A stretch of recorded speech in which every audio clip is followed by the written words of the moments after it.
One time, a seasoned professional friend of mine came to me and asked me how to work out this chord progression so that he could take a solo on it. He just couldn't hear it for himself. He couldn't see it for himself. Didn't make sense. And sometimes we need each other like that. It's D flat over F, moving to F sharp minor. And when you hear it, it sounds beautiful and normal, but when you see it, it looks a little strange. That's because somebody chose to not put C sharp moving to F sharp minor. They chose to put a D flat because jazz musicians would rather read D flat than C sharp. And they did the same thing in the next case. And when we look at this music, it might look like it's crazy. Anyway, he needed me for that. Also, he just couldn't hear his way around it.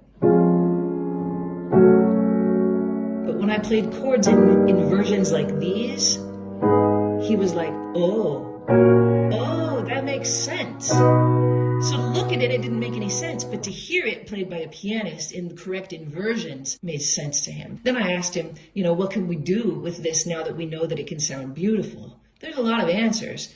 I'll give these kind of answers in my masterclass in New York City coming up at the end of May. More on that at the end. Pick a note. Just choose one. What if you choose the F? Just see what the F does as you move from chord to chord. It can go up. It can go up again. It could go up again. Here it could go up again. That sounds triumphant, right? You could take a solo just doing that.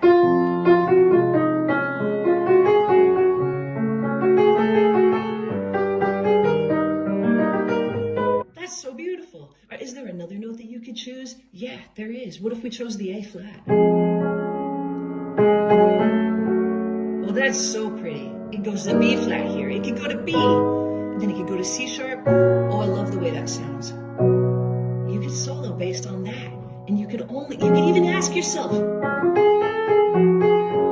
could I anticipate F sharp minor before it happens? Could I anticipate G sharp minor before it happens? Oh man, you get all kinds of things when you put a couple of brains together in the same room. And I didn't do it for him. I asked him to do it himself. And that's exactly what we're going to do. I'm going to teach a masterclass in New York. It's called Aimee's Lab. It's an interactive masterclass. It'll be in Manhattan on 65th Street at Piano, formerly known as Rehearsal Studios. It's part of the Made in New York International Jazz Gala, and you can come to my masterclass at noon, and then you can go to an amazing concert that night. I'll be there too, also performing with some greats.